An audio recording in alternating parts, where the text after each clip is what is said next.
I got your bitch. Sitting on the goddamn corner doing dope. Sitting on the goddamn corner doing dope. Sitting on the goddamn corner doing dope. Corner doing dope. They are to be ashamed. Sitting on the goddamn corner doing dope. Sitting on the goddamn corner doing dope. Sitting on the goddamn corner doing dope. Corner doing dope. Goddamn right, bitch. Look at here. There you go. They're out here sharing marijuana. Look at here. There you go. The same old nasty ass people from last week.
From the BiffNet Studios World Headquarters in Spring, Texas, it's Barry on Deck, hosted by former ESPN Houston radio host and stand-up comedian Barry Laminack, starring Oliver the Cat. Written by Barry Laminack, produced by Barry Laminack, directed by, you guessed it, Barry Laminack. Featuring sports, entertainment, special guests, film sessions, and some drinking. Okay, a lot of drinking. Viewer discretion is advised. And now, here's your host, Barry Laminack. What's up, you damn dirty deckheads? Welcome to Barry on Deck. I am your host, Barry Laminack. Thank you guys for being here. Today is Thursday, July 9th, 2026. And this is episode number 1083 of Barry on Deck. Welcome to the show. Welcome to the program. Hey. Hello. Hi. How you doing? Good, I hope. Don't mind me just scrambling to try to find a plug for my headphones, which have died. Awesome. This is weird as shit. Let me see. What do I got here? What is this? Will this work? I got all kind of plugs here. I haven't even turned the lights on in the back yet. That's not good. Son of a bitch! I got no plug. Oh, well, this might work. Oh, let's see. Let's see if this will charge the old phones of the head. Didn't even turn on the damn lights in the back. I guess I need to do that, huh? Let's see. Did that fire it up? Not a bit. Well, maybe so. Hold on one second. Hold on there. Hold on. Yay. All right. All right. It's Thursday and the state of Colorado still sucks. You goddamn right it does. Hey, what up, Cisco? Good to see you, pimp. What's up to Jesus, Peepy Dubs? Good to see you guys. Thank y'all for joining. Let me see if this is going to work now. It's going to be close. Nope. Oh, I guess I got to plug it in over here too, huh? That would help. Let's see here. Oh, yeah. Much better. Okay. All right. Good. We got volume. We're good to go now. All right. Let's get into it. Let's get cracking because we got a lot of shit to do. As you can see over there, we got some headlines. We've got to talk about the U.S. men's national team. Oh, no, we suck again. We got to talk about some NBA news, some MLB. We got All-Star game, All-Star weekend coming up. And if we have time, we will write some reviews together for some of the places that have angered me to no end. So, I mean, we could be here a while if we did all the places that have angered me. So it won't be that. It'll just be, you know, the ones that angered me in Colorado. All right. So let's get to it. We got a roll call in. Yeah. Oh, okay. That's all right. That'll work. All right. Let's get to it, man. We didn't talk any sports on Tuesday when I was back. What is this? I just need a little bit of extra room there. Thank you, sir. Also, no show yesterday. Here's why. I posted on the Discord. I could have told you Colorado blows before you left, but didn't want to burn your trip before you left. Oh, shut up, jackass.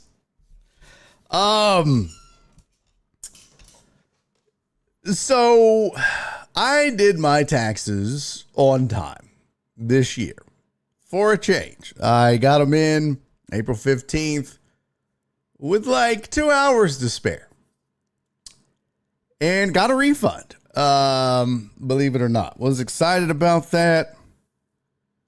But then like all of the rest of April and May went by and I really wasn't thinking about it. And then at some point in early June, I was like, where's our refund at? We've never gotten it.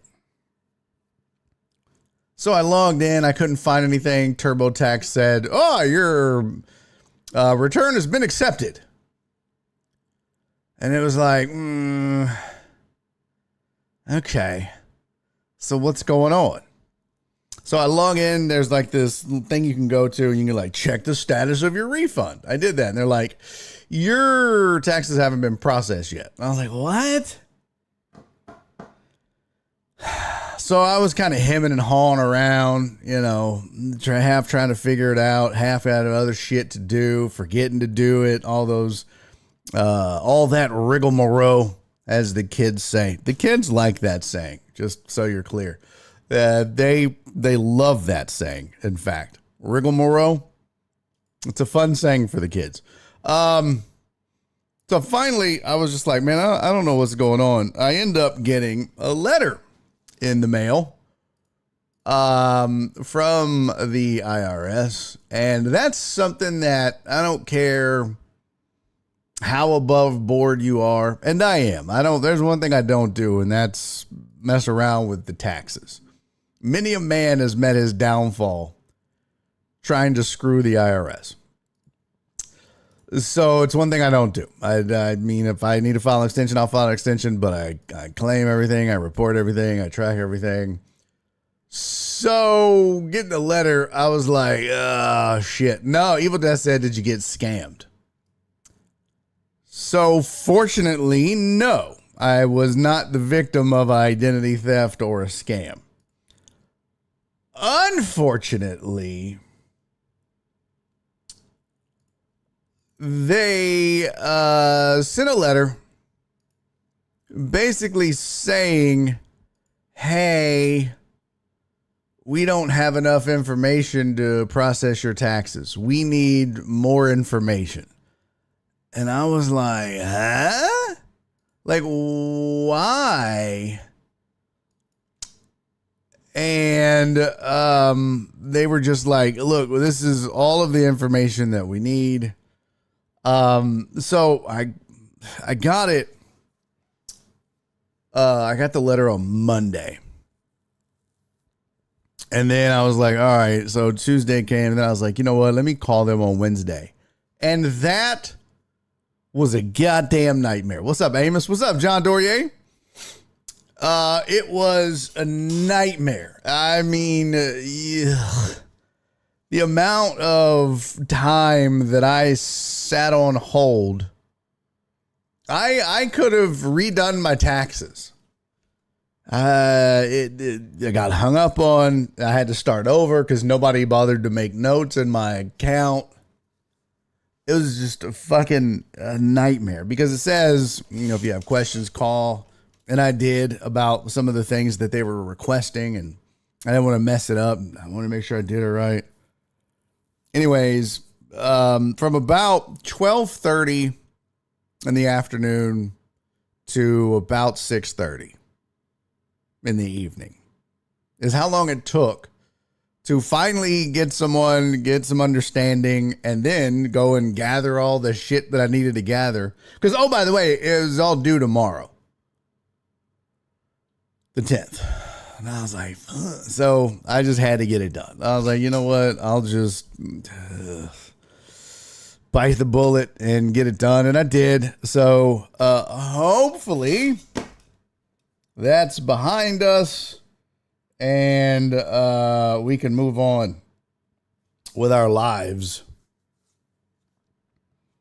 Hopefully. Amos said, you must have forgot Doge happened and the many government shutdowns. So I was reading a Reddit article because I was like, what is a letter 12C from the IRS? That's what I got. I got a letter 12C. I was like, that sounds scary.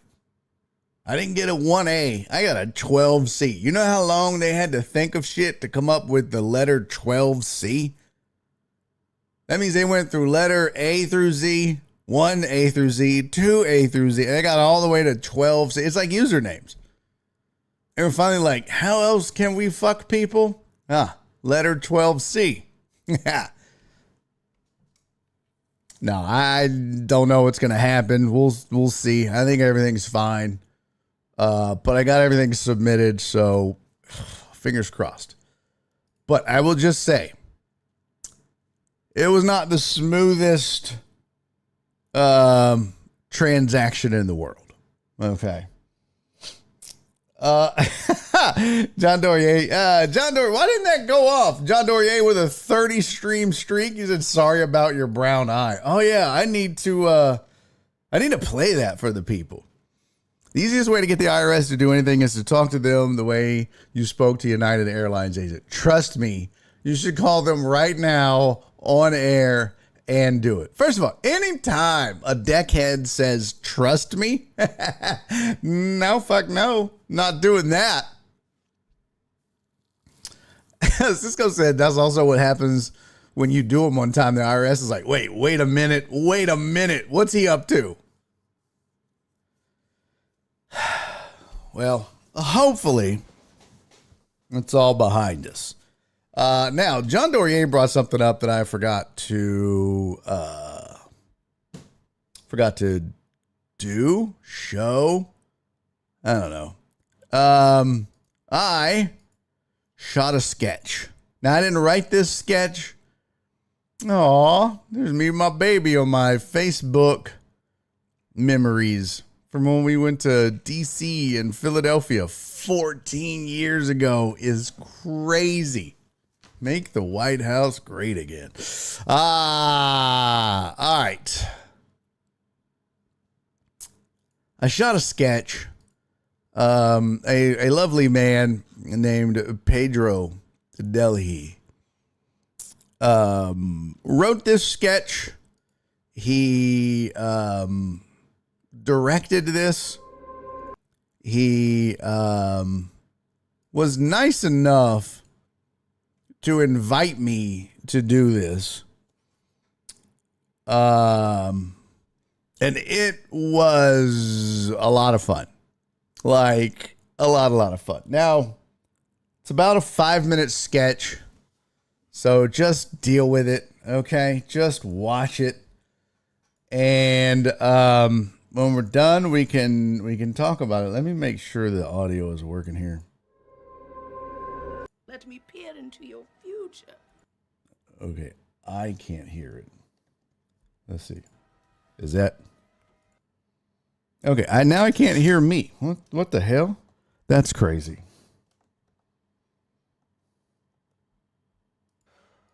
Hello.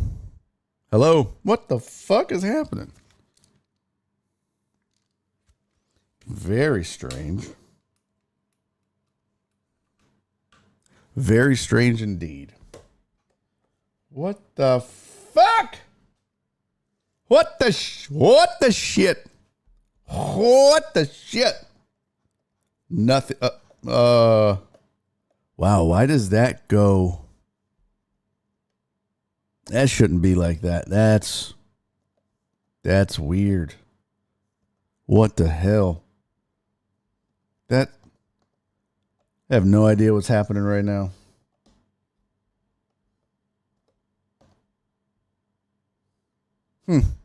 Okay, well, I'll just have to deal with it. Hey, what up, Big Stout? I'm good on this side. Okay.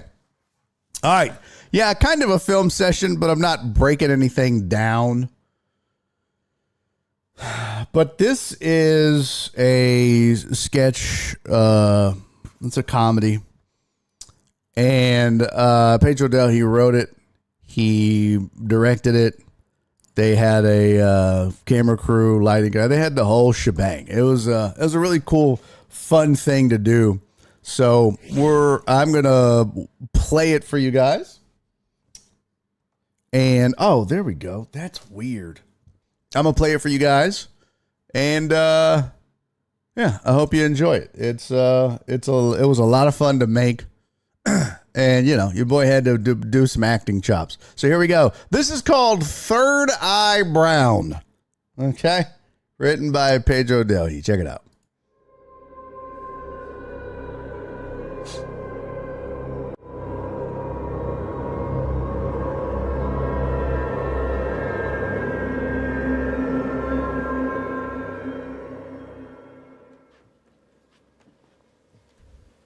think any of this shit's real?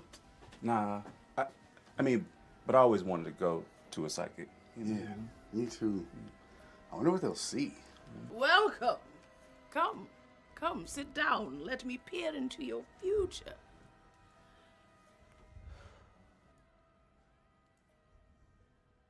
I guess I'll go first.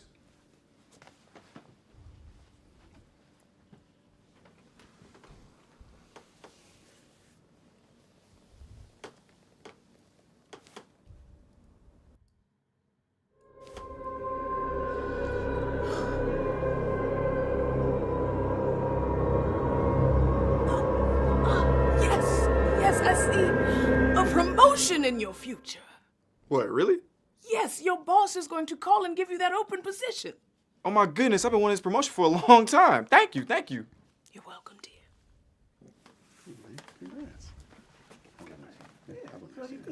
Hi. Hi. I just want to know what's going to happen for the next couple of days, that's all. Of course, darling. I'm excited. You're going to shit your pants 15 times this week. Wait, what? You go shit your pants 15 times. What the fuck? How? Do I, like, eat something that makes this happen? Clark, that's nasty as hell. What, you think I want to shit my pants? Man, I have a huge presentation to give at my job this week. Wait, is that what it happens? I'm sorry, I just don't see that. Wait, it's literally tomorrow. Like, you can't, like, ask the spirit of time or whatever when it's gonna happen? Hey, man, there's no need to yell. Give him grace. Anyone would be upset to learn that they're going to shit their pants 20 times in 1 week. 20 times? You said 15!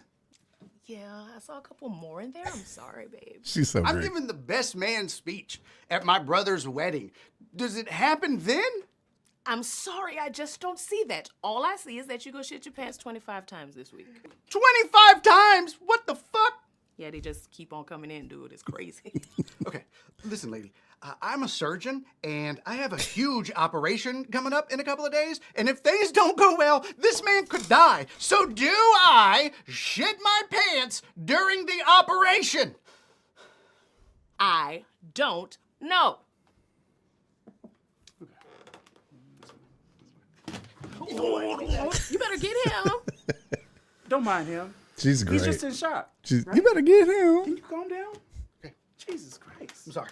My bad. I guess that means it's my turn.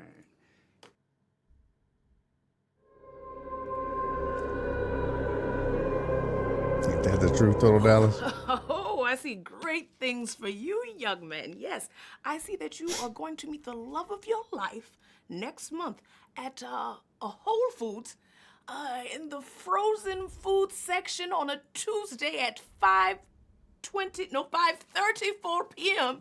Her name will be Sandra. I love that name. Oh, is it the one on Kirby or Wall?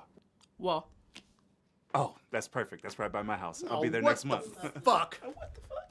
Man, you give him some super specific reading, but you can't tell me why I'm gonna shit my pants 25 times? 30, actually. 30 times? This is bullshit. Yeah, you know, you more just kind of ran up at me, you know. Yeah, man, that's all. Yes, this is him speaking. Yes, sir, how are you doing? Really? No, I'm super appreciative. Thank you again. I can't wait to get to work. All right, bye-bye. I got the job. My man. I can't believe this shit. What? Oh, come on, you know Derek's been waiting on that promotion for years. Oh, well, excuse me. I'm not jumping for joy. I just found out I'm gonna shit my pants 30 times. 35. 35 times? Are you fucking serious? This cannot happen this week, okay? I have too much shit to get done. I have to give a presentation at work. I've got to do a best man speech. There is a man's life that is hanging in the balance in my hands.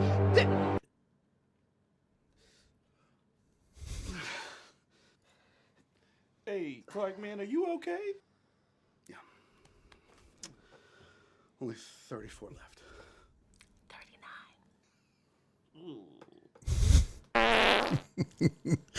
It was a fun sketch, man. It was really well written by Pedro. Really enjoyed making it. Really enjoyed shooting it. It was an all-day shoot. It took forever. But it was a lot of fun. It was a lot of fun to be on set and meet all those guys. And yeah, it was a good time. So shout out to Pedro for allowing me to participate in that. And John Dorier for reminding me I got to play it. It was fun. Hopefully Pedro will invite me to do more of those. Because I was like, man, I don't know how my acting skills really are. You know what I mean? Let's start a streak again. Hey, John Dorier, Total Dallas is here. Let's start a streak again. Oh, damn. He done timed you out, Total Dallas. Total Dallas is like, I'm just over here minding my own damn business. Yeah, getting caught up in it. Getting caught up in the mess, sir.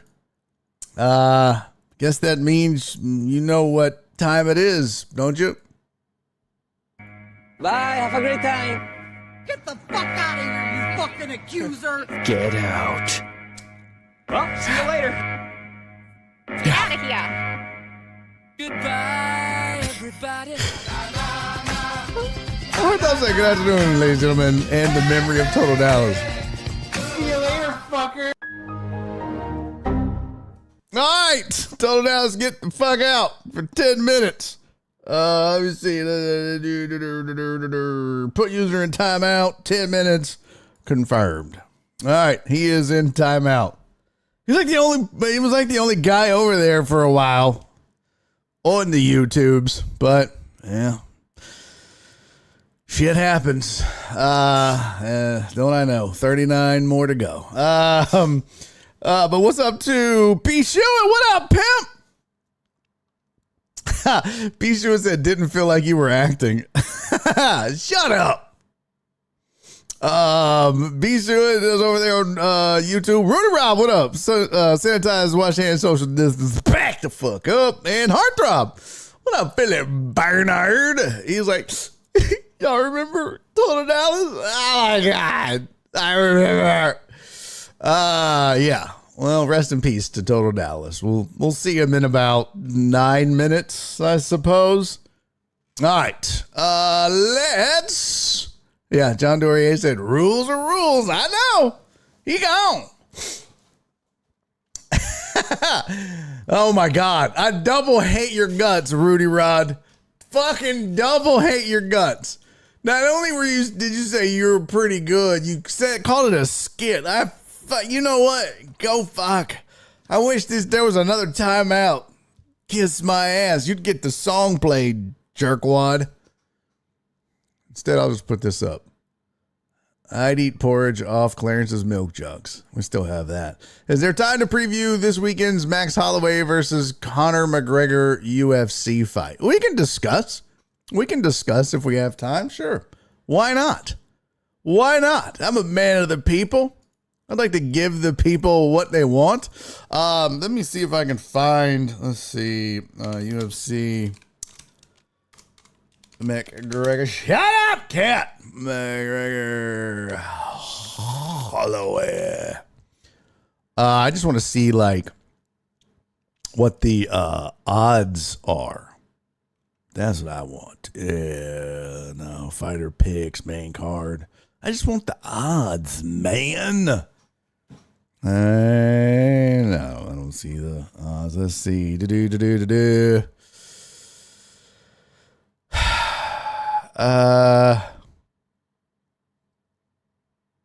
Nope, I don't. Oh, shit. Maybe it's on Bovada. I'll pull that up. All right, well, while I'm doing that, let's do some headlines, and then we'll get into it. I thought Holloway retired 3 times already. Am I crazy? Shit. So did McGregor, so don't matter, I suppose. All right, let's do some headlines, and then I'll circle back to that. Come on.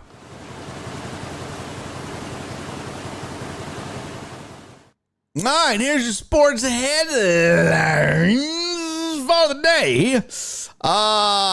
The Clippers Raptors trade that you probably heard about, where Kawhi was going back to Toronto for another chance to bring glory to the North.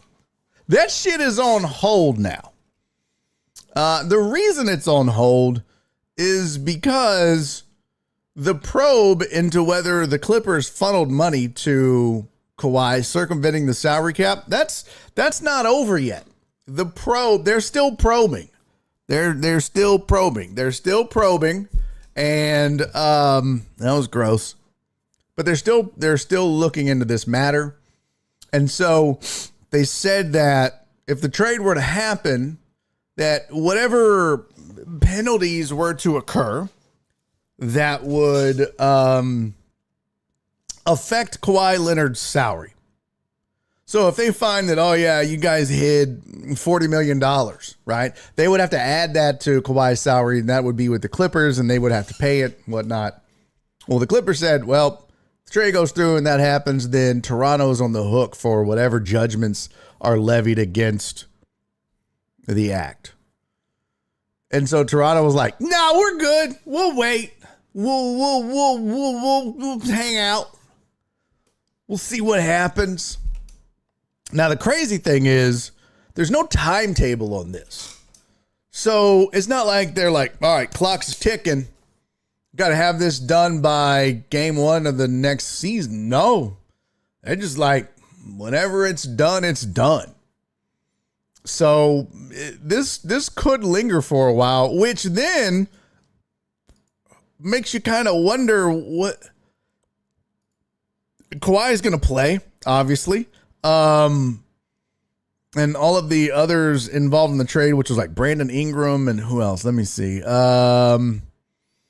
and Rappers agreed to the trade on June 30th that would send the all NBA forward to Toronto for Brandon Ingram, Grady Dick. That's a great porn name. Grade E Dick. Grade A Dick. Grady Dick. Unprotected first-round draft picks in 31 and 33 and a 2027 first-round pick swap and 2 second-round picks. Man, the Clippers got a haul. So all of that's on hold. So now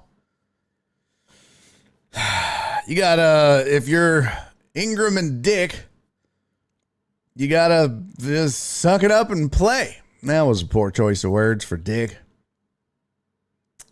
You get what I'm saying. The show must go on. It's going to be hard. You know? It's going to be hard for Dick to perform. You know, there's a lot going through his head, I'm sure. But every night you got to just come to the arena. And what is happening right now? I have devolved. You get the point. That's going to be the interesting part of this, is if it's not done in time and they don't get it all settled before the season starts, you got players that were packed up and ready to move. Maybe they did already. I don't know. But shit ain't happening yet, fella. So we'll see what goes down. Other news, Christian Pulisic has a microfracture. He hurt his pee-pee. Nope, that's inappropriate also, sir. He sustained a bone bruise and a microfracture in his lower leg and will be sidelined for several weeks. He was diagnosed with the microfracture and bone bruise of the tibia fibula in his right leg, suffered during the match against Belgium. So remember, he went to kick the ball, and I don't know, some Belgian player got his foot. Yuri Tillemans got his leg in the way first, and Pulisic kicked his leg. I don't know why I can never say this dude's name. Pulisic. I always want to say like Pulisic. It's not. I fuck it up. Once I get it in my head, I can't get it out. But he's going to be out for several weeks. But what's crazy is after he did it, he was still running around, ripping and a running, trying to play on it hurt. Because he knew, I think, more than anything, man, this is not good. Everybody always says I'm hurt. I'm going to show them. I'm going to power through the ouch, ouch, ouch, ouch. So, yeah. That brings up the next topic of the show, which is, oh no, we suck again. And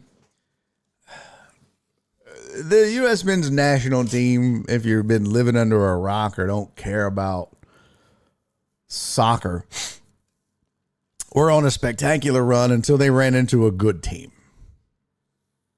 Belgium, I think, was top 10 in the world, and it showed.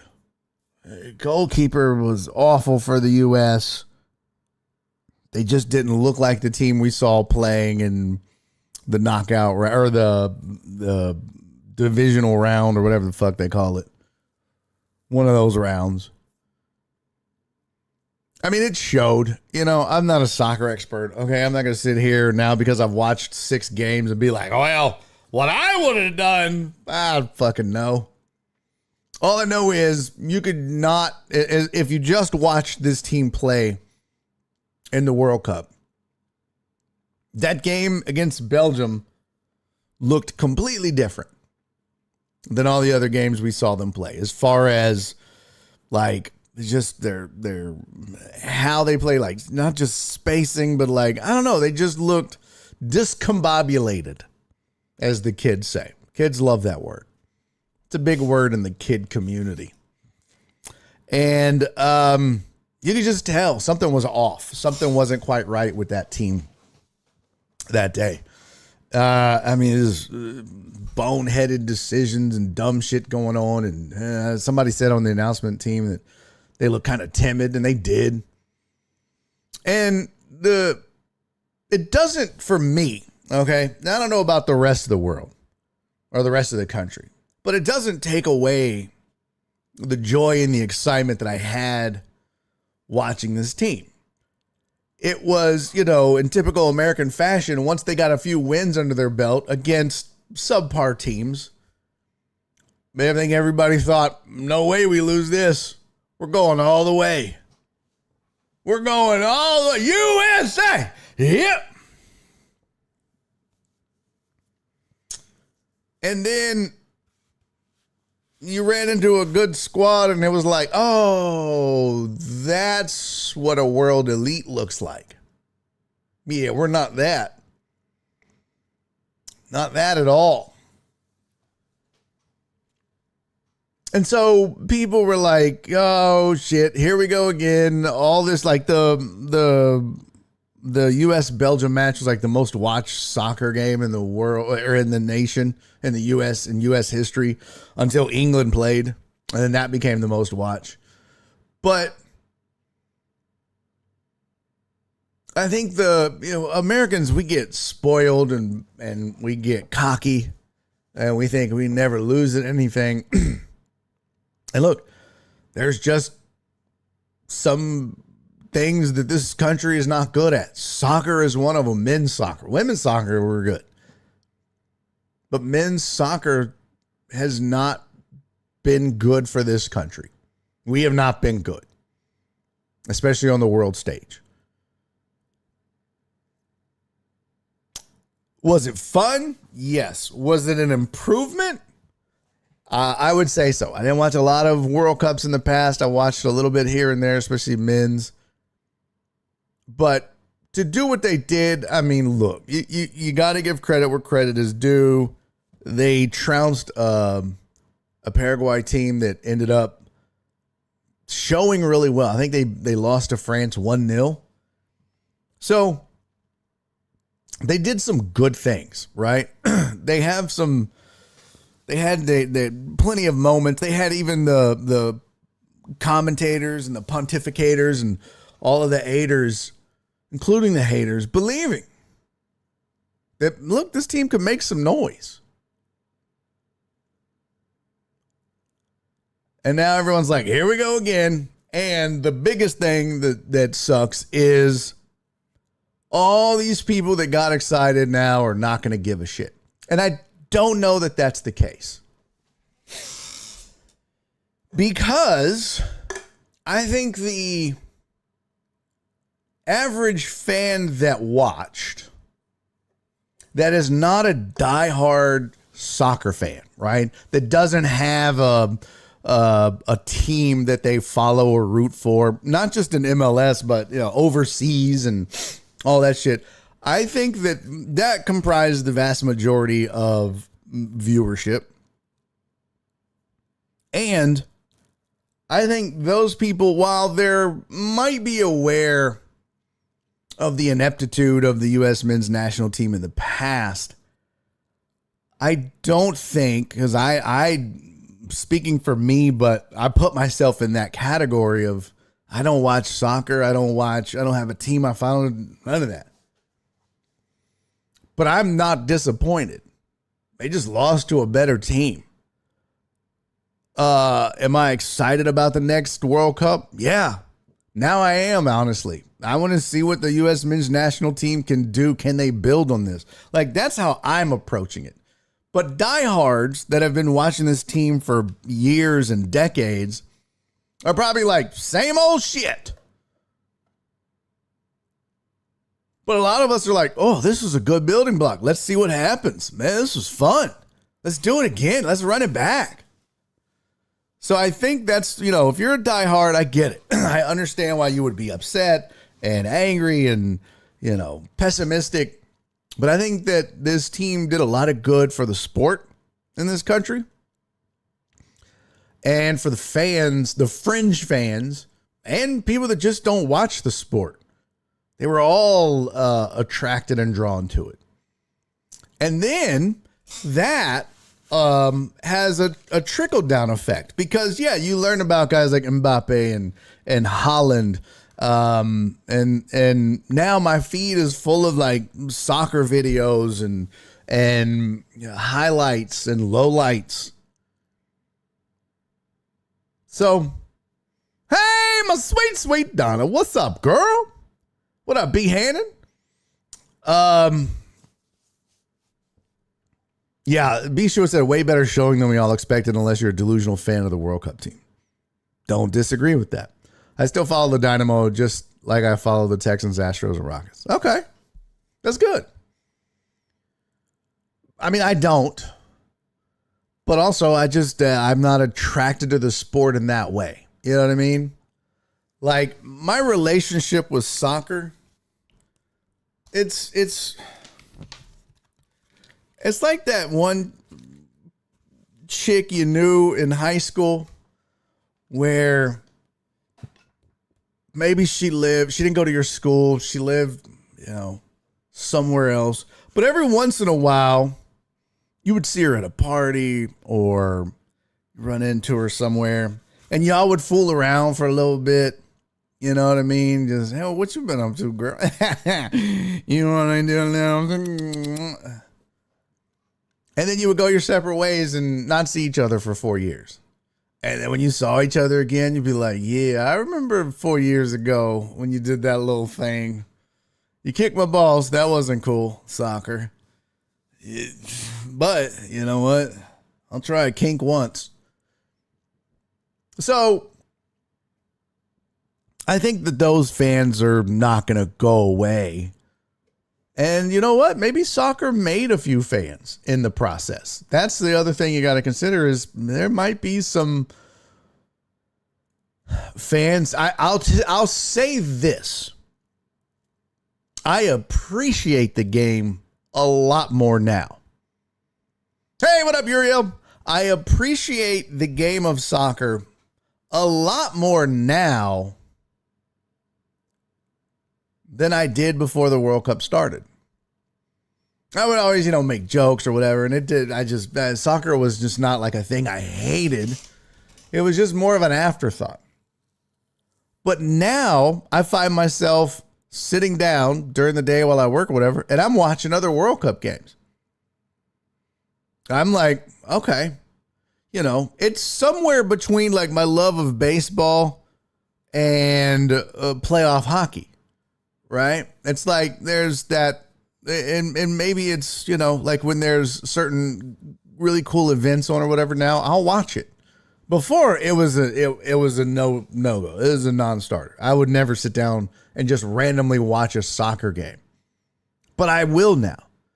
I enjoyed it. I have a different appreciation for the game.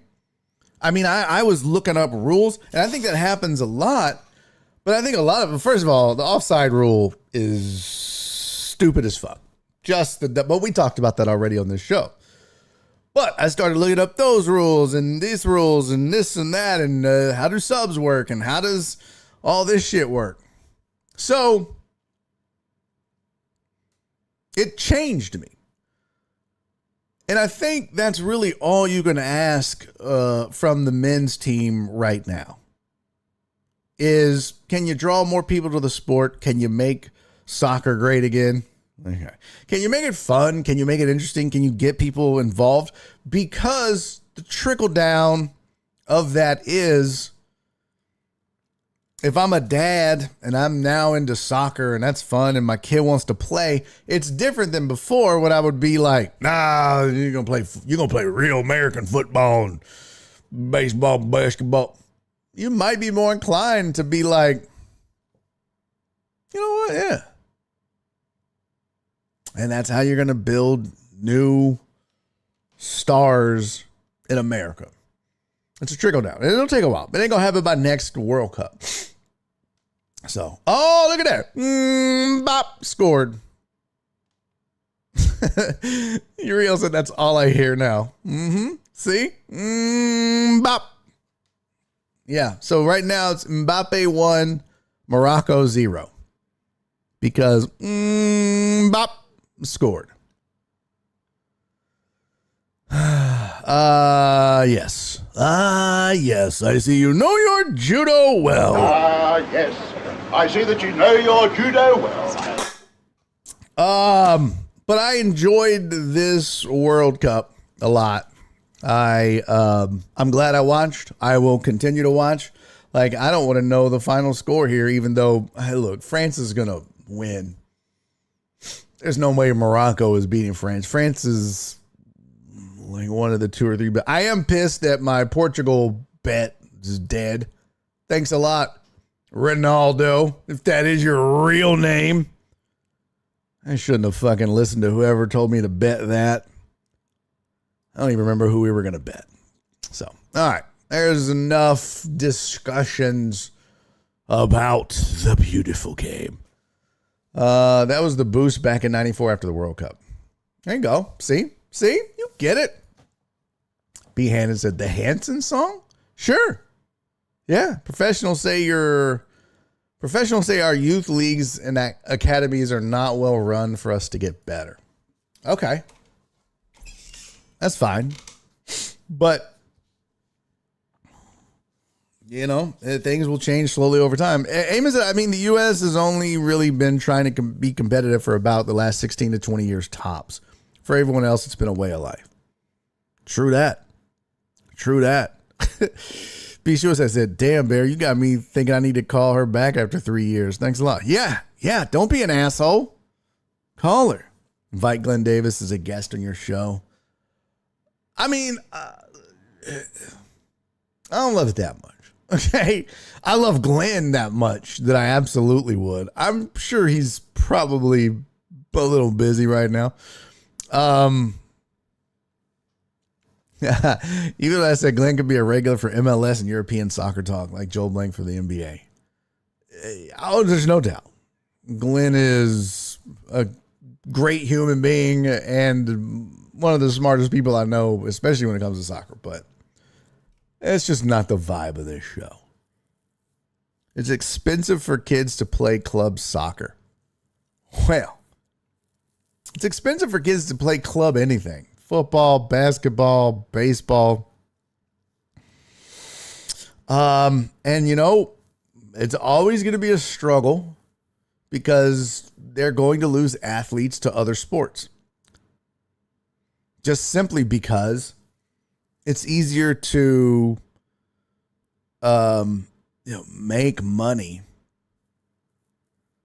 in other sports and become a star if you're a top tier athlete. So Alex said, yeah, softball. Yeah, exactly, Alex. I know all that shit's expensive. So B Short said, speaking of Blake, are y'all still working on a team up? No, that's been put on indefinite suspension. I won't go into the reasons because it's not my place to say, but it's nothing bad. Joel and I are still dear friends and all that, but life takes twists and turns. Pop Warner football and Little League baseball are still popular. Yeah. Oh, I mean, look, youth sports is still crucial. And that's partly why it's so expensive. But, you got kids that when they look at, man, I could get a scholarship in this and that, and maybe it's easier to get a scholarship in soccer. I don't know.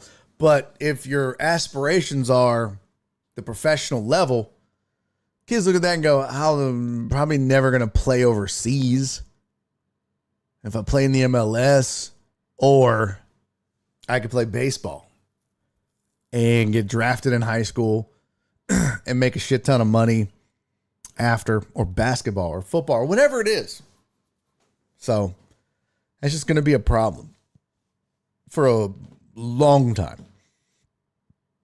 Yeah, Alex said it's not cheap either. Yeah, I know. It's 2-0 now. Well, thanks for ruining it. I just fucking said, John, that I wanted to watch the soccer match after the show today with my wife. And you got to go and fucking ruin it. I also said it wasn't a big deal. But that's not the point. Well, I guess we're not watching that tonight. Fuck.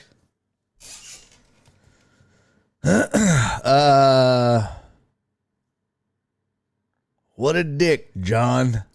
Exactly. Great. You know what I still haven't gone back. I saved it.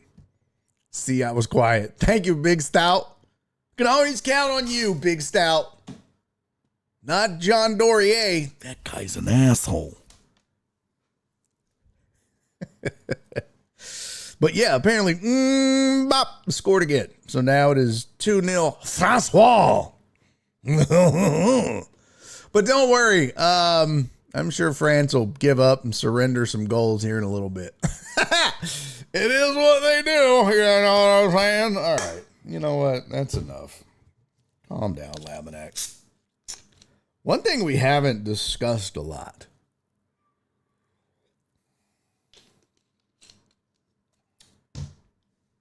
That we need to discuss. Is why do white women go to Jamaica and get braids and dreadlocks? Huh? The fuck are we doing, white women? All right, I don't know where that came from. At least there's MLB games in Summer League tonight. Well, yeah. I mean, I'll probably just continue watching Cape Fear with Nora. You know what I mean? That's a good show. If you... Big Stout said, talk about it. These goddamn white women. I saw a shirt that was funny as shit that I bought. And it says, I'm white, but not that white. And that is underlined. I was like, that's my shirt. That's my shirt. I bought it. But we got to stop. We got to stop with these white women. First of all, we know why you're going to Jamaica, white women. Okay?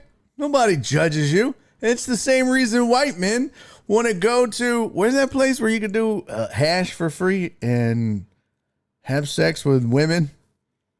It's not Norway. It's not Sweden. There's like a Amsterdam. Yeah. The same reason men go to Amsterdam.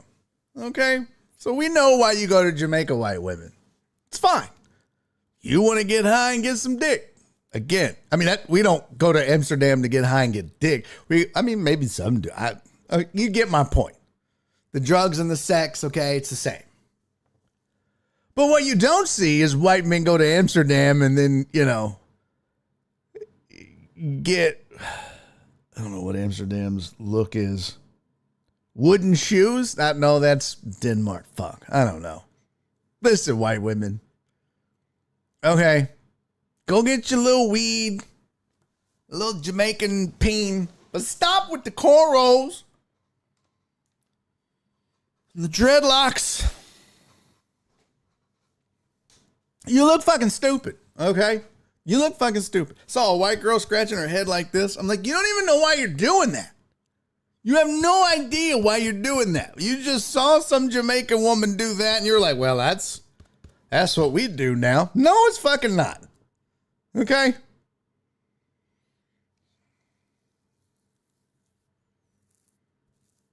Also, white people, stop wearing wave caps and bonnets. You don't need them. Fucking, if I see one more white dude in a do-rag. Okay. She had lice, you jerk. Okay, well, scratch that shit like white people scratch their hair. There's a difference. White women coming back from Amsterdam with bowl cuts. White men. True that. Whoa, yeah, there you go. White men come back with STDs. Exactly. White women come back from Jamaica with dreadlocks. White men come back with syphilis. White guys with Rasta hairstyles. Yeah. Fucking wave. Donna said it's just like the kids on the streets of Mexico with chiclets. Chiclets and you feel shame and buy them. Same for the braiders along the beach selling those braids with beads. No. You know what, Donna? I don't feel shame. All right? Fuck them kids. Fuck them chiclets. I'm not buying that. Here's $1. Keep them chiclets. First of all, I'm 37% sure that if I ate the chiclets, I would get diarrhea. Okay. Not doing that. I'm not paying $1 for diarrhea. I'm not doing that. I will just give you $1 so that you don't have to give me anything, including diarrhea. I don't feel sorry for them. And I don't feel sorry for the people on the beach selling, culture in the form of hair products to white women. No. Just say no. You know what? You want to support? Give them $1, white woman. Not you, Donna. I'm saying these silly ass white bitches that get the braids and shit. Just give the bitch $1. Then come back with your normal Karen haircut. How the fuck you leave with a Dorothy Hamill and come back with a Lisa Bonet? That makes no fucking sense. And that reference, probably both of them were too old for most of y'all. But you can Google both of them hoes and see what I'm talking about. Donna said I bought a buttload of chickens out of shame they never give me diarrhea. You probably don't eat them. You probably just throw them away.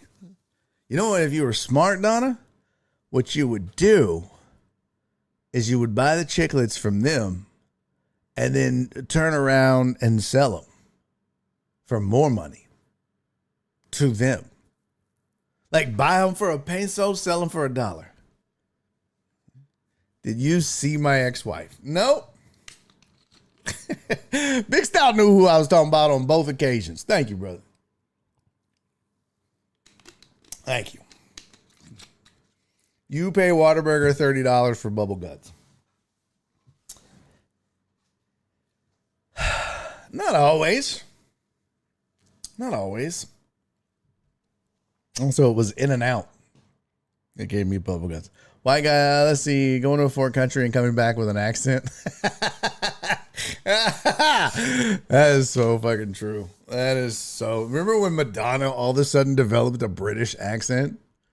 Remember that? Now look, I'm not one to judge. I understand how I sound. All my life, I had to fight. Like growing up, people were like, why you want to be black? Why do you sound black? Why do you? It's like, man, shut the fuck up. You are who you hang out with. All right. That's it. You are who you're a reflection of your friends. Whether you like it or not, you're going to reflect who your friends are. I've always said that. Like if I would have hung out with, back in our day, we had like the way every group had a name. Like you had the skaters and the kickers. They were just white people that listen to country music, but we called them kickers. But if I would have hung out with them, yeah, I'd have been like, hey, what's up, partner? I probably wouldn't have said what's up. I'd be like, howdy, partner. I'd have been do-si-doing and shit. And I probably wouldn't have sounded like this. But that was just not the case. So I get that. But if you've gone your whole life talking like a white woman from the East Coast, and then you move to London, and within the week, you're like, oh, hello. Right. Yeah, right. Shut the fuck up. Like, you're just fitting in. Lame. At least let the whites keep their bonnets. Everyone deserves to keep their edges and their hair silky smooth. White women don't have edges, bro. Come on. White women don't have fucking edges. Them bitches have bangs or baby hair. They don't have edges, man. Shut up, Total Dallas. Total Dallas said Willowbrook Mall dialect. Yeah, guilty as charged. Barry's white voice is unsettling. No, that wasn't my white voice. That was my country kicker voice. Barry wearing a 10-gallon hat. Yeah, probably not. Barry's not trying to spend $1 to shit his pants 35 times. Exactly. I'll do it for free. 39. You why they don't have edges now, don't you? What? The fuck? You why they don't have edges now, don't you? I don't know what the fuck that meant. I don't know what that meant. Sir, you realize that I pick up the Mexico City accent every time I'm there and my wife hates it, but I was born there. Well, yeah. You know what I mean? Like, look. I have been accused of code switching. Trust me. There's nothing that people haven't said about me. He was a wannabe. He thinks he's this. He thinks he's that. He code switches. Here's the problem.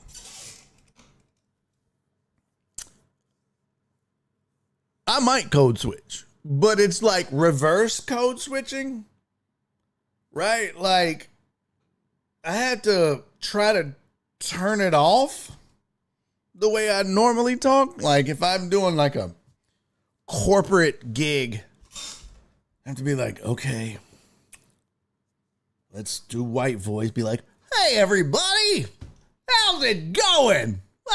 Well, darn it to heck. Okay. And then when I'm done, I'm like, whoo, fuck. That shit was awful. So I like reverse because, you know, code switching is usually like when you'll see a white guy and I know these cats, they're like, howdy doody. And then they get around black people and they're like, what's up, brother? Okay. So I do it in reverse. Absolutely I do. I'm just turn that shit off. I've had, like, I was doing shows with a guy. He was like, wow, that one, you really sounded, what's the word I'm looking for? Urban. I was like, yeah, that happens from time to time when I'm doing white shows and start, you know, I find the pocket and I feel like being myself on stage. It happens. Sorry. I'll make sure I white it up for your next show, your next crowd. Donna said white guy saying fitty is strange. It is and it isn't. It is if that's like not how they talk until they get around black people. But guilty as charged, right? Like, there's a lot of shit that I say that I'm sure people are like, You don't talk like that. Yeah. Yeah, I do. I have just learned to, I don't fit in a box that people want me to fit in. You know? There are plenty of us. It is more prevalent today than it was when I was growing up.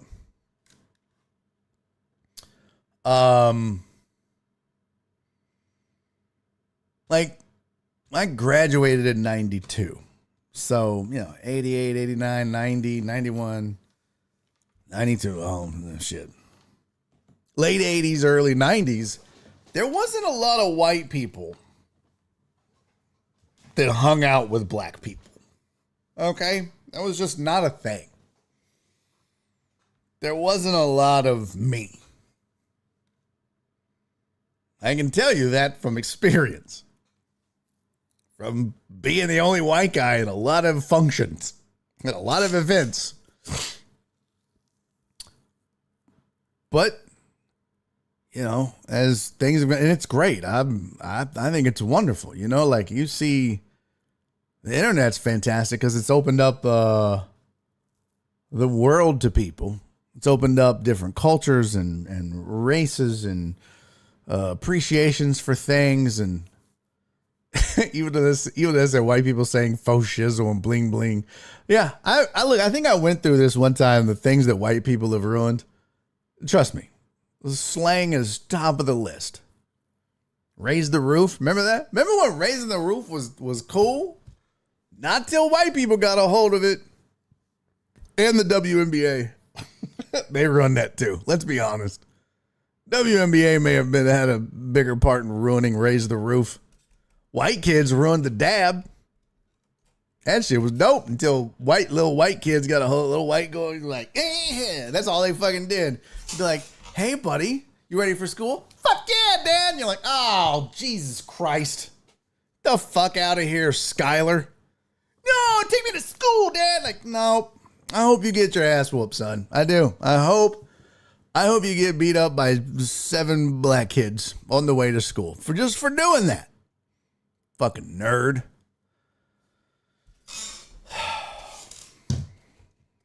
I don't even know how we got on this topic, honestly. I was just shooting the shit. Political alert, Truman drinking the ice Kool-Aid. No, I'm just drinking Lifesavers Wild Cherry.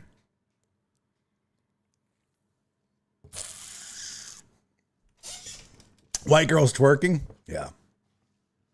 The worst part is when white girls twerking. Look, if you got ass, do your thing. Do your thing. There've been white girl strippers for a minute. So I ain't mad at that, but it's like white girls with no ass. And them the same bitches that wear yoga pants. Like, bitch, if your yoga pants are saggy, you shouldn't have on yoga pants. The fuck is that? How do you have space in your yoga drawers? How? That's like dudes in biker shorts with space up front. Like, what the fuck, man? Don't wear those. You ain't got the dick for that. White women, some of y'all ain't got the ass for yoga pants.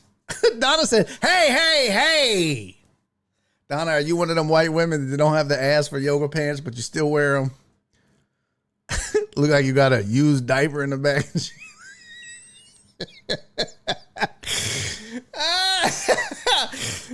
Donna said, where is Cece? She's probably returning her yoga pants. She's like, let me return this shit now. I'll be goddamn if they say I look like I shit my diaper. What up, Jen? Got a black queen in here ready to set y'all straight. Deanna said, Donna been taking them no acetols. Oh, Donna, I love you. If I would let one white woman get away with wearing baggy yoga pants, it would be you, Donna. I would let you live on that one. But the rest of these white bitches need to stop. Okay? Bitch, how do you have How do you look like you're sagging your yoga pants like a gangster rapper? Come on, bitch. What are you doing? Not you, Donna. White women are out of control down here, fucking wearing bonnets to protect edges them bitches ain't got. Unbelievable. Amos said the rapper Eve said she's developed a British accent because she married a Brit and has been living there for years now. But she said she can turn it off instantly. I get it. I get it. Some people, I'll tell you this. I get around Jerry Wade Longmire. All of a sudden, I start developing a country accent. I'm like, what in the fuck is happening right now? It's one of those things. Some people hear the shit and they mimic it. I don't know why. There's like a term for it. Hold on. Let's see. What is the term for people who mimic others' accents if they are around them too long? Google says that they're called assholes. That's a long way to go for a bit. Oh my God. Accent mirroring. Okay. The science behind accent mirroring. Linguistic convergence. This occurs when a person subconsciously adjusts their word choice, pacing, or intonation to match the speaker they're conversing with. It's usually an unconscious desire to fit in, communicate more clearly, or bond with someone. Neurodivergence. Automatic accent mirroring is also heavily noted in neurodivergent individuals, particularly those with ADHD. That is true. See, that happens. I get around Jerry Wade, you would think I'd fucking grew up on hee-haw. Like, for many, the brain automatically syncs with the rhythm and sounds of her language, leading to reflexive language adaptation. Chameleon effect. Broader psychological phenomenon involves automatic mimicking gestures, postures, and accents. Researchers have found that this trait is tied to higher levels of empathy and can help establish social harmony. Or you just grew up around this shit. So, okay, let's, Amy said, I don't have a strong New Orleans accent until I'm in New Orleans with other people from my side of town. Shoo-wee! All right. I don't know why I did that. That was not New Orleans. Just because you have had a Brit in you doesn't mean you got some Brit in you. You feel me? Be sure. That's funny. Perry said same. Okay, I get it. Let me tell you something. I would be a bald-faced fucking liar if I told you that when I perform in front of a white crowd, I sound completely different than if I'm doing an all-black show. Completely different. One of them I feel comfortable being myself. The other one is a white crowd. I just tell you, I get it. That was more of a pig call. Even that said, who that? That's funny. I know a girl from Texas that moved to England. She sounds like a Brit now. That's funny. People are wild, man. People are wild. All right. Unless I'm pissed and my New Orleans accent comes out strong. I feel that too. I do indeed. Yeah, my angry voice is a wee bit different than say my normal radio voice or whatever. It definitely comes out. Real quick, what time is it? 4:57. Shit, that was a St. Bernard Parish sound, not New Orleans. Okay. I lived on the West Bank of New Orleans for 2 years. Oh shit, B-headed, you're practically Cajun. B-headed with the whitest comment ever. I eat Tony Centuries twice a month. I might as well be Cajun. You know what I'm saying? I have fucking, what is that? Jambalaya. All this over white women and braids. I know, Donna. This is a typical Barry on Deck show. Shannon Sharp always asks comedians about changes in their set for white versus black audiences. So material is obviously different. You know what I mean? Like there are jokes that I can do, race-related jokes. And I've told this before, but there's material that I can do in front of an all-black room that I can't do in front of white people. Because it could be white guilt, it could be whatever. They don't think it's funny, it's race-related, and they, there's just some jokes that don't work. And Trey and I talked about this on one of the patio shows once, and I told him that. He was like, nah. I was like, I'm telling you, bro, there are some jokes that I can do in front of a black crowd that I cannot do in front of a white crowd because they won't laugh at it.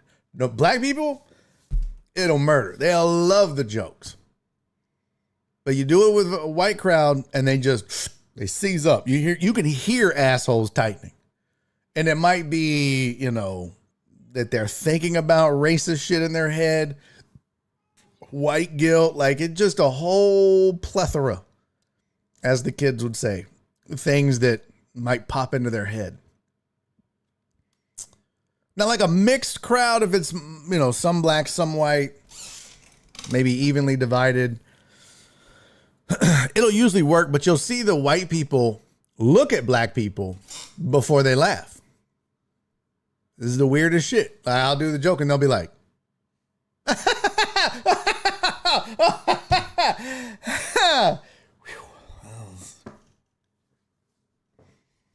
black people, here's the thing. Here's the difference I have found with a black crowd. As long as you are being authentically you, as long as you are being authentic, they don't give a fuck. They're going to laugh. They're going to like you. They're going to think you're funny. Whether it's someone that sounds and looks like me, maybe that's delivering jokes.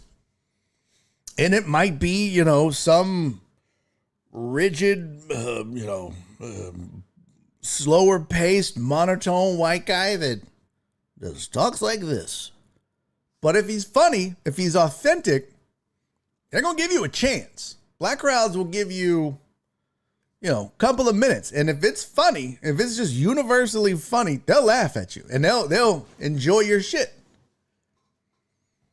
White people judge you based on material differently. Like black people judge you when you walk out. Okay. If you look scared, if you look timid, they're going to fuck you up. That crowd is going to eat you alive. I tell young comics this all the time. New comics, I'm like, man, if you do a black room, you should do black rooms. It makes you a better comic. But first thing you have to do is step on stage with nothing but confidence. Because if you go up there scared or timid, shit ain't going to work. And the same is true if you're overly confident or fake. White crowds judge you in a different way. White crowds, they'll still judge you by the way you look, but they will literally judge you per joke. And then once you say something they don't like, they're done. Like, I think black people, you can get black folks back. But white crowds are like, oh, wait a minute. Is this guy a liberal? Wow, fuck. So, yeah, or they'll overanalyze shit rather than just enjoying the comedy for comedy. Like, what did he mean by that? Am I allowed to laugh at that? This is unsettling. So it's very different. You have to handle them, the two types of crowds, and it depends on the white crowd, right? If it's a young,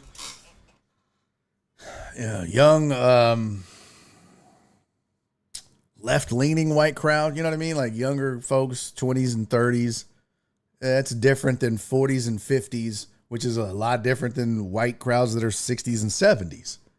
All three of those are different kinds of white crowds, too. Black crowds can kind of be universal. There's some age differences and age gaps, but I feel like there's still some sort of like this, I don't know, connectiveness through the ages, if that makes sense. This has all just been my experience.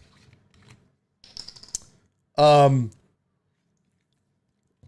Hard Top said crowds will sense fear, same as when I was wrestling. They'd eat a rookie alive if he came out and had no confidence whatsoever. That's true, but here's the thing. I think in that regard, white crowds tend to be more sensitive to it, right?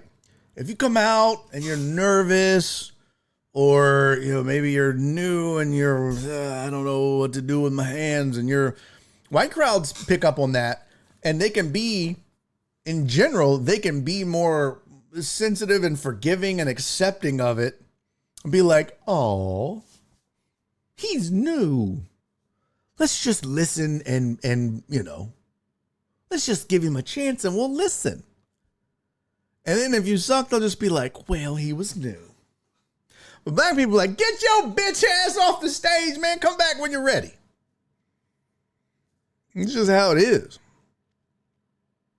Now, when they're together, white people tend to be a little more loose and laugh at more shit. And black people tend to be a little more forgiving when it's a mixed crowd. But like an all white crowd versus all black crowd, those are just some of the differences I've experienced. Sometimes you'll catch black people looking at some of the white people just seeing if they're going to laugh to a joke. Yeah, racist jokes for sure. But no, I mean, like there's some jokes I do that, and I think I can get away with them because they're authentic. Right? Like I do that bit where I'm like, you can tell when a black dude's lying to you. They start pushing their hair forward.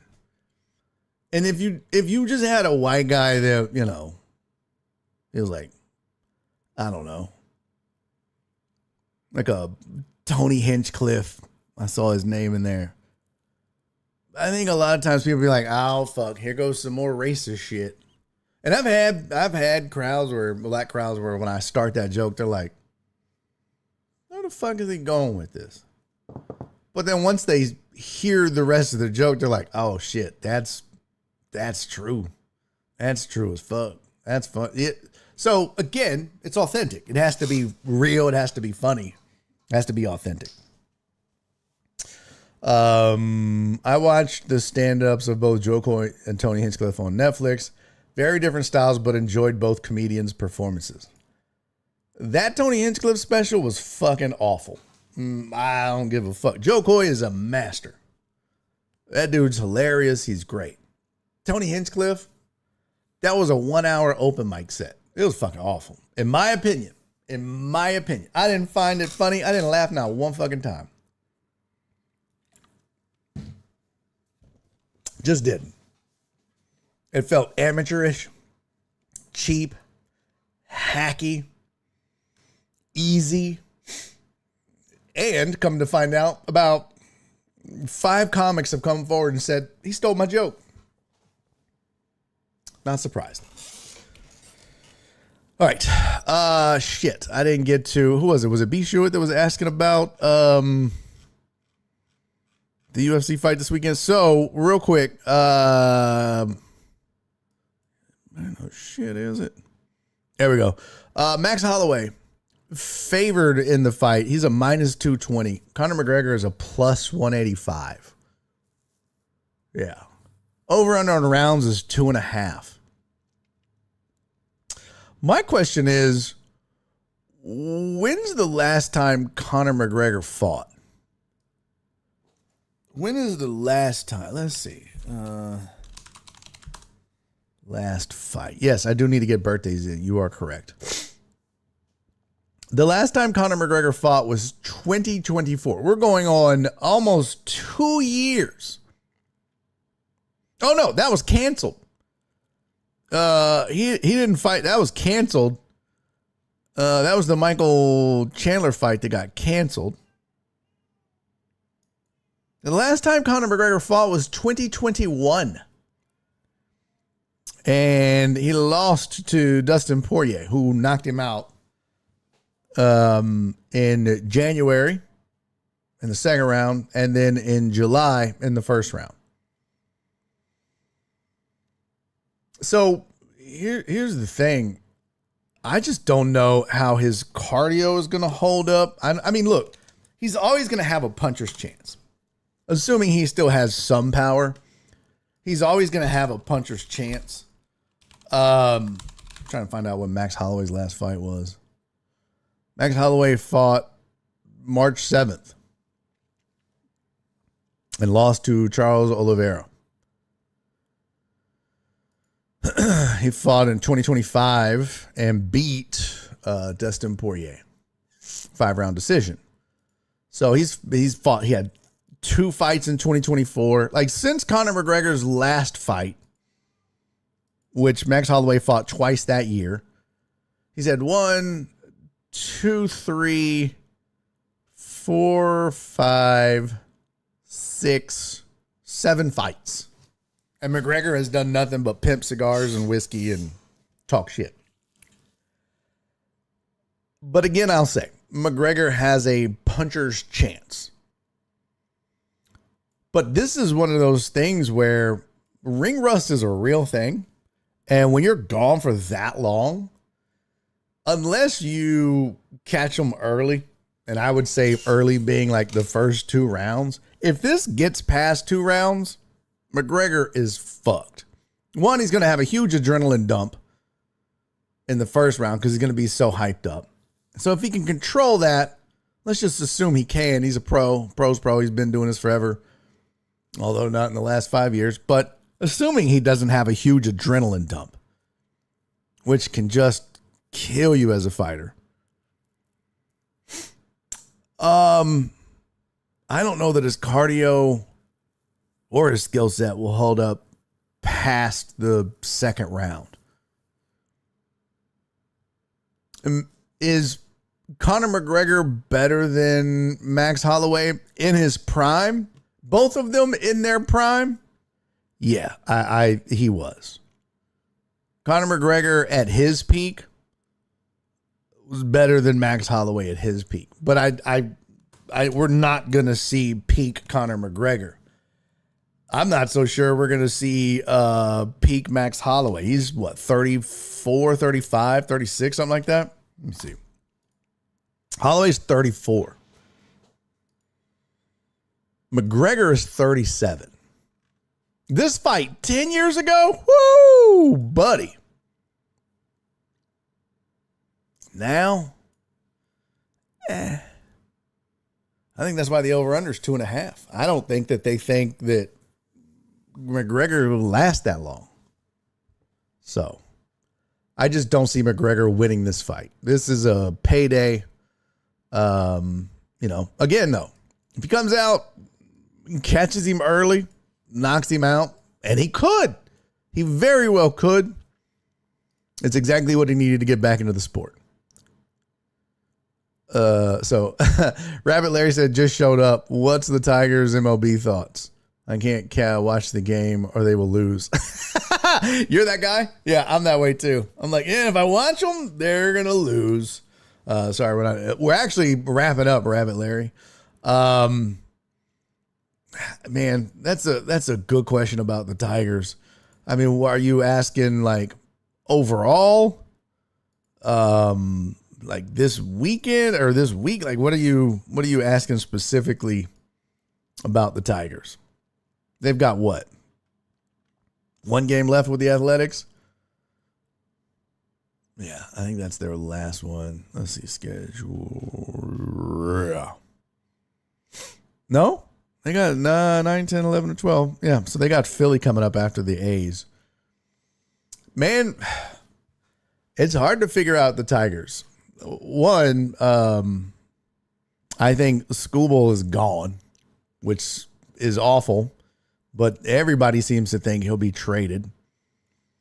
You'll get a mint for him for sure, but again, you know, depending on if they get any major league bona fide studs or if it's all prospects and shit. But Tigers are tough to figure out, man. I stopped watching after the skipper left. Oh, I'm that girl. Yes. Oh, my bad.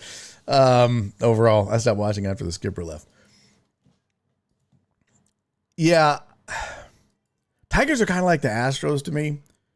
It's like you feel like they're a piece away. Like, what is the...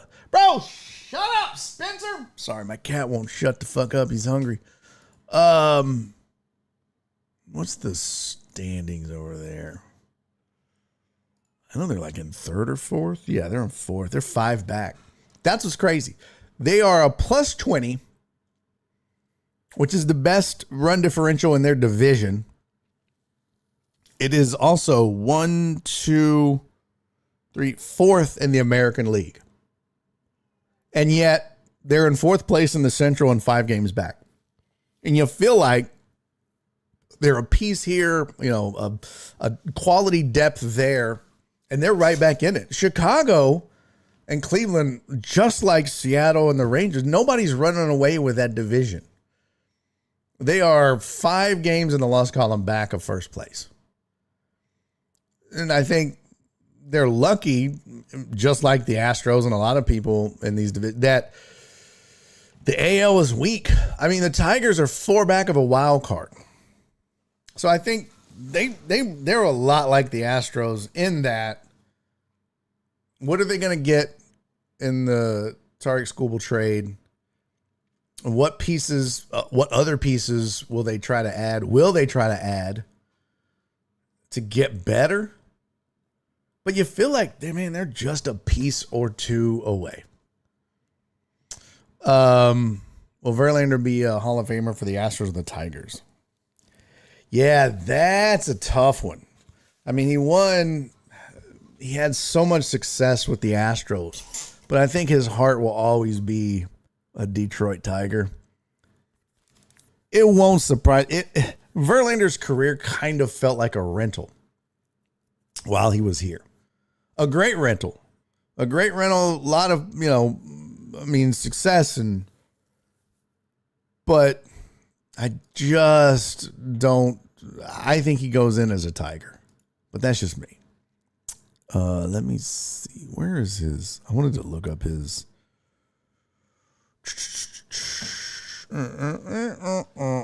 Nope, I can't find it. Let's see. There we go. Oh, damn. They put him on the 60-day DL? Shit, he's done for the year. He done. Yeah, so he came in 2005 through 2017. So 1, 2, 3, 4, 13. He's 14 years, including this year with Detroit. 1, 2, and I'm counting the year that he was traded in 2017. So 13 and a half versus 1, 2, 3, 4, 4.5, 5.5, 6 years with the Astros.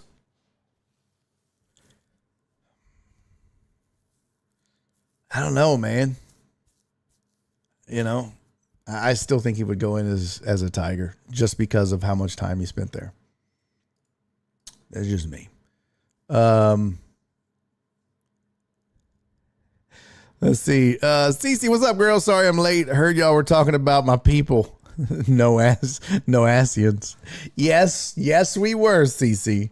Behan and I would put large money on Tigers. Don't send Skubal to Wrigley. I'd love to see him there, but the Cubs rotation is injured, cursed right now. Well, there's that. I thought he already said Tigers. Did he? Okay. Rabbit Larry said, I'm from Michigan, so I hope, but yeah, slight hope. I think it's a better than average chance that he does. By the way, if you're curious, Francois beat Morocco 2-0. Scored both goals. So there you go. All right, let's get the hell out. I couldn't afford both surgeries. Cece just got one ass cheek. You should have just got like one ass cheek and one titty. That would have been great. Opposite sides, though, for balance. Astros fans claim Nolan Ryan. Yes, they do. Yes, they do. Detroit can have him. We'll take Kate. That's weird. All right, let's get out of here. I'm going to go feed this hungry-ass cat that won't stop screaming at me. Get dinner ready for the wife. Do all my husbandly duties. Behannon, thank you for being on a 3-stream streak, sir. John Dorier, thank you for the 30-stream streak. Thank you to everybody that joined. Hey, Rabbit Larry, thanks for popping in. Come back, ma'am. We have a very large female community here on Barry on Deck. One that I'm very proud of. Yes, Donna, my bad. Shit. Hold on. We ain't leaving yet because I didn't do birthdays either. Fuck. First of all, let me say thank you to Donna, Sylvia, and PP Dubs for Thankful Thursdays. Donna sent one in last week and this week. Jen sent one in. Shit, I didn't even get Jen. I got to write Jen's name on here. Damn it. I didn't see this. Hold on. God damn it. I'm all discombobulated. Well, she knows. Jen, I love you. Thank you. Thank you to Donna last week and this week. Thank you to Sylvia this week, PP Dubs this week, and Jen this week. Much love to you all. Thank you for supporting the show and continuing to support the show. And yes, damn it, let's do the birthdays. I'll be damned if we do this without getting to the birthdays. That is a must. We've gone way too long.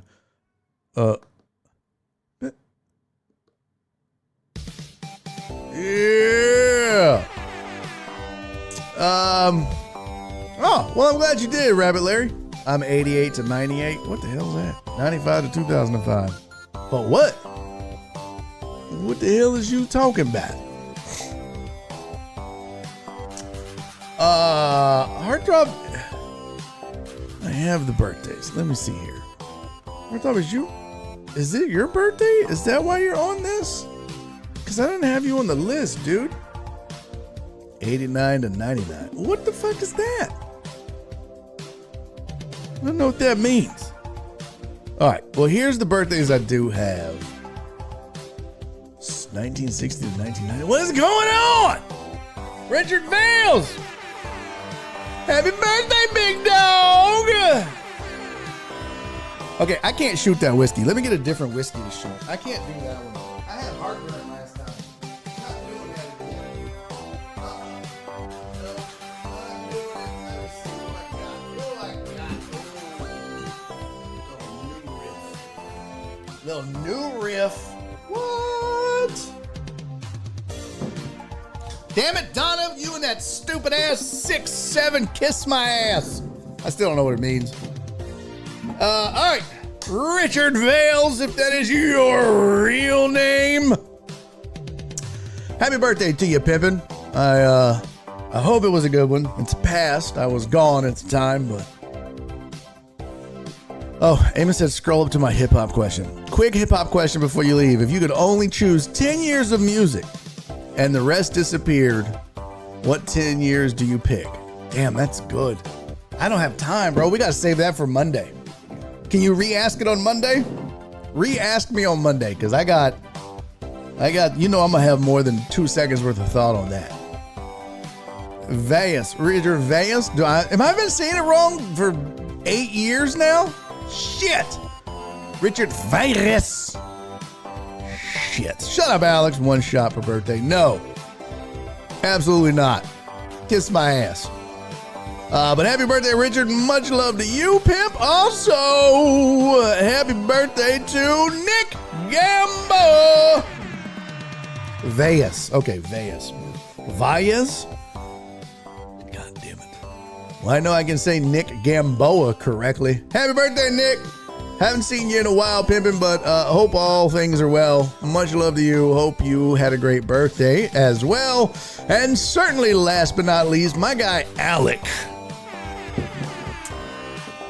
Alec, as always, thank you for your service, first of all. Hope you're not overseas. Hadn't heard from you in a while, but hope you're doing good. He is our resident Tampa Bay Bucks fan. Much love to you, Alec. Peas and chicken grease and Gamboye. Kiss my ass, Cece. Cece said Gamboye. Gamboye. Shut up, Cece. Alec Chombe. Cece's gonna change everybody's name. It's Alec. Shombe. But happy birthday to all three of you. Much love to you. Thank you for supporting the show. Thank you for being some down-ass deckheads. And I hope you all had great days and got all the things you desired. And all your wishes. Legal stuff. Anyways, I love you guys. Cheers, everybody.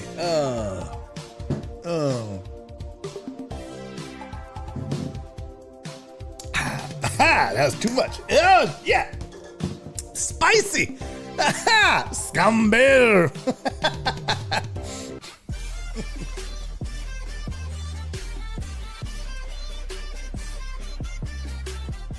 Donna said cheers to no ass loving white women. Yes.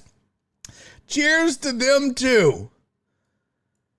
I'm curious, did I miss Heartthrob's birthday? Because he was reminding me of the shit. And I swear to God, it wasn't on my list, Heartthrob. I'll have to rectify this situation on Monday. I'll check it. All right. If it was. All right. Now we're out of here. Good times indeed. Thank you again for the Thankful Thursdays. Happy birthday to all my people. And enjoy your weekend. I'll be in Georgetown on Friday, Fredericksburg on Saturday. Back at it on Monday with another episode of Barry on Deck. So tune in. All right. I'll be on a cruise ship here coming up in a week or so. So we'll discuss that next week. All right. Okay. In the meantime, y'all, until I see you on Monday, do me 3 favors, everybody. Be safe. Be kind. And most importantly, love each other. Can't wait for Home Run Derby and All-Star Game next week. Have a great weekend. Yeah, I do enjoy them, and I shouldn't. I don't really enjoy the Home Run Derby anymore, but I certainly do enjoy the All-Star Game. Certainly do enjoy that. All right. I love you guys. I'll see y'all next week, man. Y'all be good to each other. Bye, everybody.